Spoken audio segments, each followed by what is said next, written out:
राहुल एक दिन अपने पुराने घर के बगीचे में खुदाई कर रहा था जब उसने एक रहस्यमय संदूक पाया। संदूक के अंदर एक पुराना दर्पण और एक किताब थी। किताब में एक प्राचीन जादू के बारे में लिखा था, जिसमें हम शाकल या क्लोन बनाने की विधि बताई गई थी। राहुल ने इसे मजाक समझकर छोड़ दिया, लेकिन उसे ध्यान आया कि उसके एक ही तरह के कई लोग आसपास दिख रहे हैं। रात को राहुल ने उस दर्पण को अपने कमरे में रखा और उसकी किताब को पढ़ने की कोशिश की। जैसे ही उसने किताब में बताए गए मंत्र का जाप किया, दर्पण की सतह पर अजीब सी हलचल होने लगी और दर्पण से एक और राहुल बाहर आया।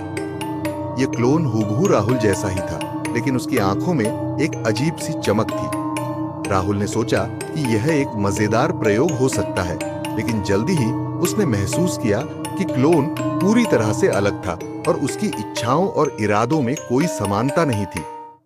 क्लोन धीरे धीरे राहुल के जीवन में घुसपैठ करने लगा। उसके दोस्तों और परिवार के साथ भी व्यवहार करने लगा।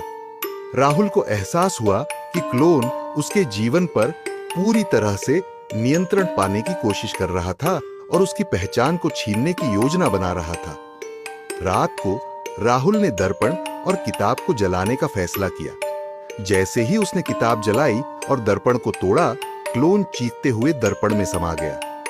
सुबह उठते ही राहुल ने देखा कि दर्पण और किताब गायब हो चुके हैं, लेकिन उसकी आत्मा अब भी भयभीत है।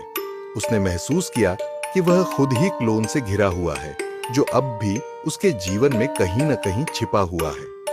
राहुल के मन में अब केवल एक ही सवाल था, क्या वह खुद असली है या क्लोन ने उसकी जगह ले ली है?